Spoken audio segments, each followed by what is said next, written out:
Hello friends, कैसे हैं आप सब। अद्विक स्टडी मटेरियल में आपका स्वागत है। आज हम इस वीडियो के अंदर बात करेंगे संस्कृत पेडागोगी की। संस्कृत पेडागोगी में 10 MCQ जो 10 क्वेश्चन हैं उनको देखेंगे। इम्पोर्टेंट क्वेश्चन है जो हर बार सीटेट के एग्ज़ाम में पूछे जाते हैं। इनसे आपका कॉन्सेप्ट भी क्लियर होगा।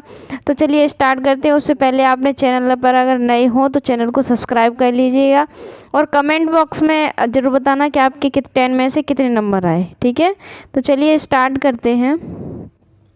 यूयम इति पदम कस्मिन् पुरुषे अस्ति। पहला क्वेश्चन है यूयम इति पदम कस्मिन् पुरुषे अस्ति। इसमें यूयम जो पद है इसमें कौन सा पुरुष है। यूयम जो पद है इसमें पूछा है कि कौन सा पुरुष है। प्रथम पुरुष है, मध्यम पुरुष है या उत्तम पुरुष है। पुरुष की पहले बात कर लें तो पुरुष कितने होते हैं? 3। पुरुष कितने होते? पुरुष की संख्या कितनी होती है? 3।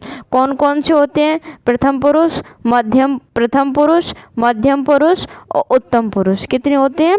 पुरुष 3। वृद्ध पुरुष कोई होता नहीं है। तो पुरुष कितने होते हैं? प्रथम पुरुष, मध्यम पुरुष और उत्तम पुरुष। अब यूयम में पूछा है कि कौन सा पुरुष है। और वचन की बात कर ले तो वचन भी कितने होते हैं? संस्कृत में 3। हिंदी में कितने होते हैं? 2, एक वचन और बहुवचन। संस्कृत में कितने होते हैं? 3, एक वचन, द्विवचन, बहुवचन। तो संस्कृत में वचन कितने होते हैं? 3। तो जो यूयम पद है इसमें कौन सा पुरुष है? सबसे पहले इसमें बात करेंगे जो यूयम है। प्रथम पुरुष में बात करेंगे हम।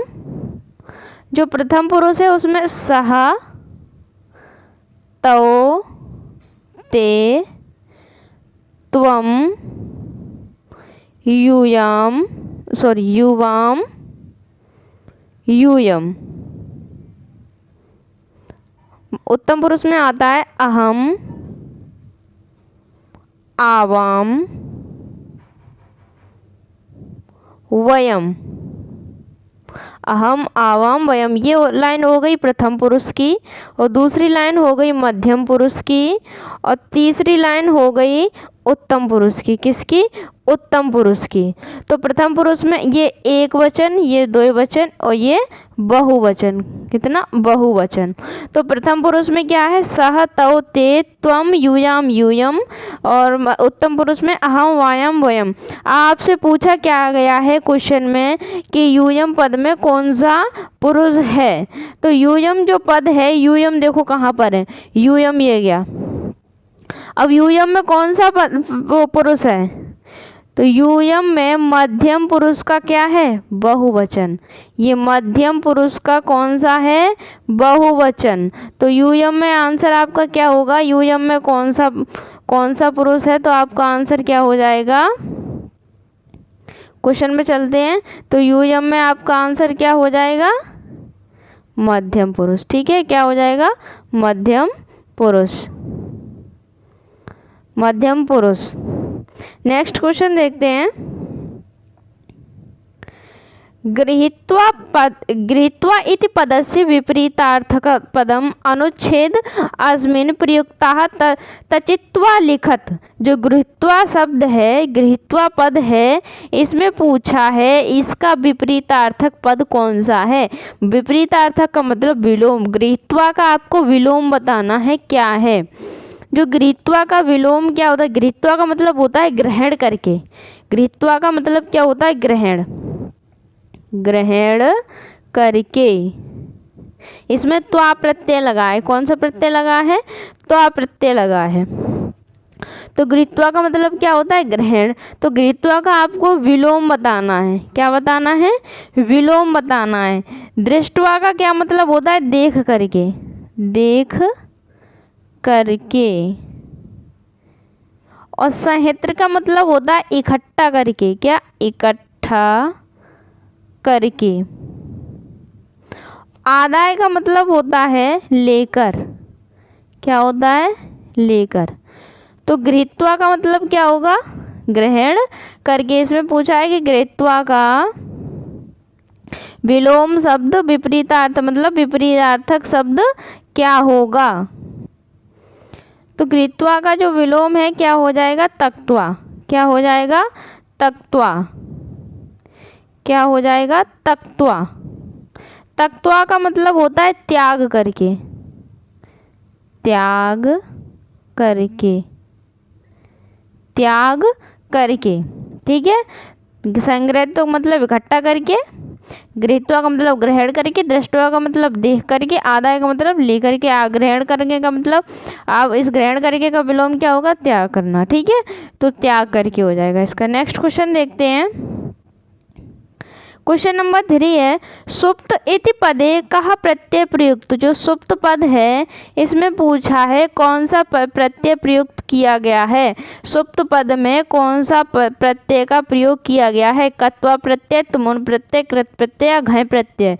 बताइए सुप्त प्रत्यय में कौन सा प्रत्यय, सुप्त पद में कौन सा प्रत्यय प्रयोग किया गया है। जो सुप्त पद है इसमें इसका राइट आंसर क्या हो जाएगा, सी। सुप्त पद में कौन सा प्रत्यय प्रयोग किया गया है, कित प्रत्यय। क्या प्रयोग किया गया है, कित प्रत्यय। कित प्रत्यय जो होता है उसमें शेष क्या रहता है, ता शेष रह जाता है, ता शेष रह जाता है पीछे। तो सुप्त पद में कौन सा प्रत्यय, कित प्रत्यय। कित पद में क्या शेष रह जाता है, ता शेष रह जाता है। बकाया और की बात करें, जो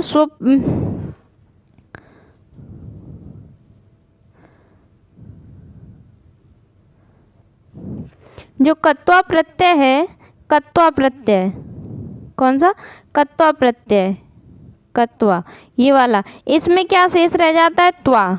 कि इसमें क्या शेष रह जाता है, त्वा। और कत में क्या शेष रहता है, ता।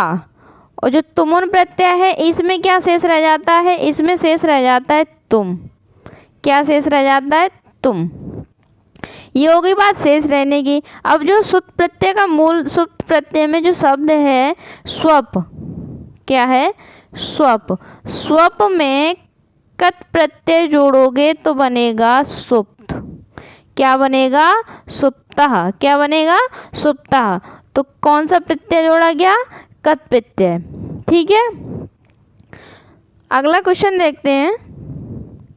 क्वेश्चन नंबर 4, समीपे इति पदस्य समानार्थक शब्द अनुच्छेद अस्मिन् प्रयुक्तः तचित्वा लिखत। जो समीप शब्द है, उस जो समीप पद है उसमें आपको समानार्थक शब्द बताना है क्या है।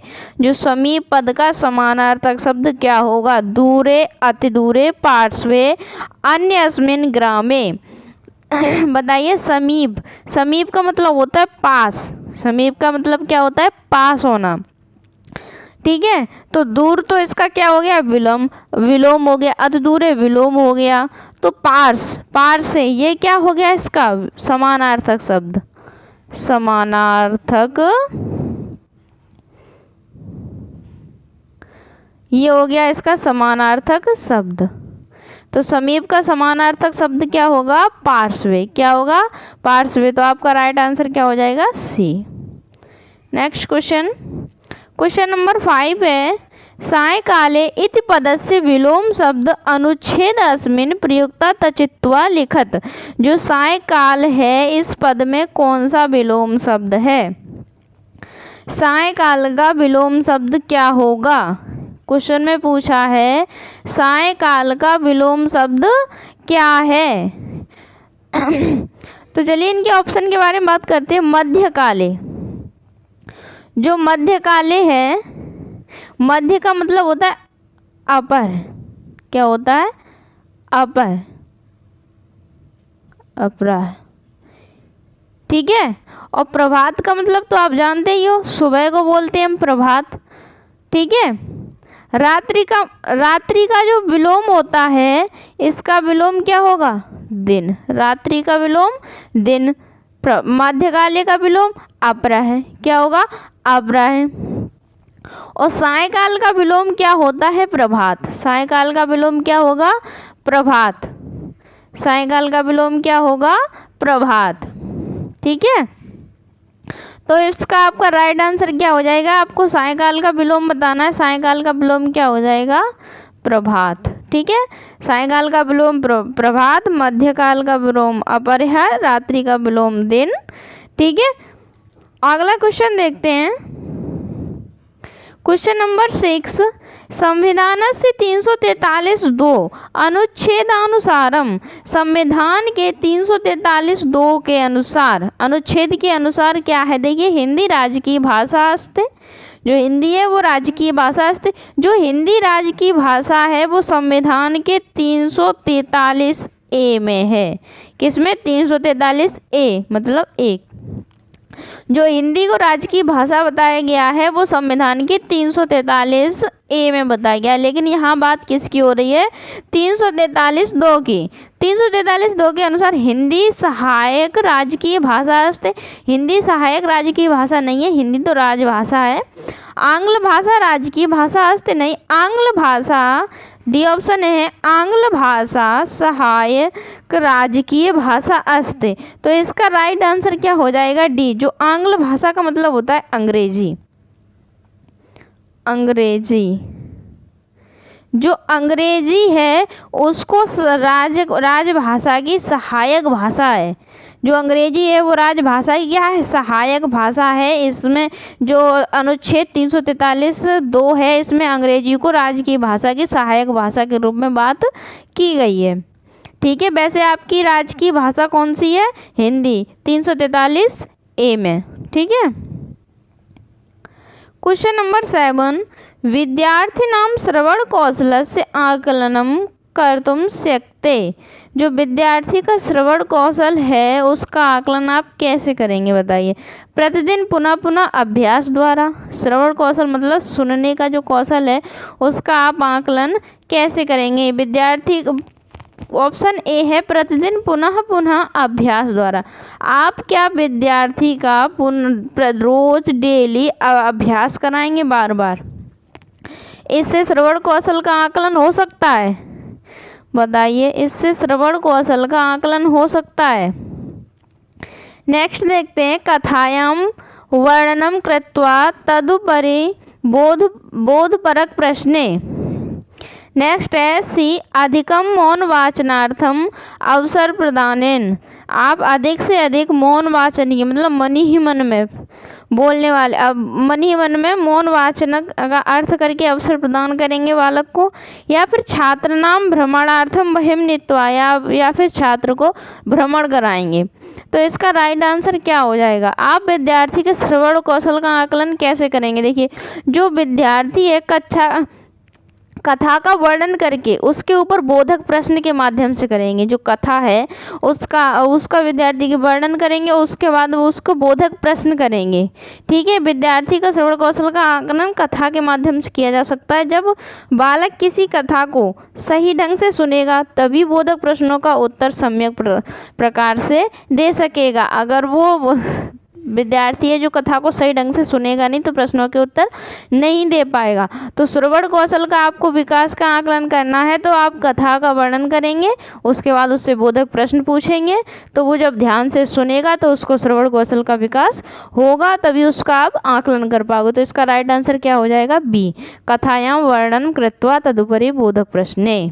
ठीक है, कमेंट बॉक्स में जरूर बताना कि आपके कितने नंबर आए।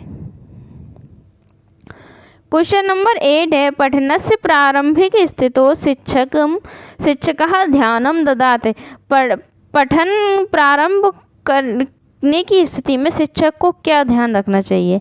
जो पठन कार्य प्रारंभ करने से पहले उस शिक्षक को किस स्थिति का ध्यान रखना चाहिए? भाषायाम वर्णमालया कंठस्थीकरणे।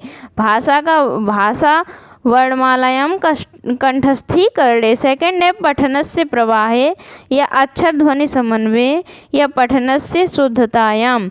तो जो शिक्षक है पठन के प्रारंभ की स्थिति में शिक्षक को अक्षर ध्वनि के समन्वय पर ध्यान देना चाहिए। किस पर ध्यान देना चाहिए?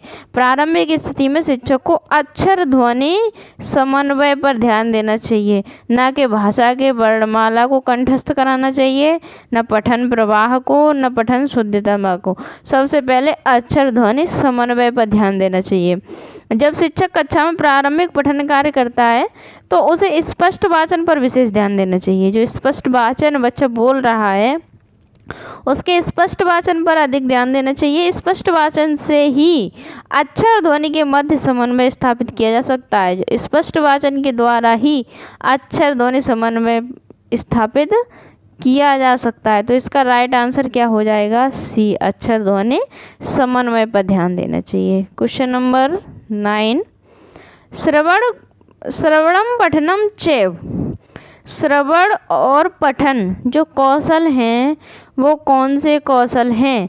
ऑप्शन ग्रहणात्मक कौशल, अभिव्यक्त्यात्मक कौशल, या फिर रुचिउत्पादक कौशल, या चिंतनात्मक कौशल।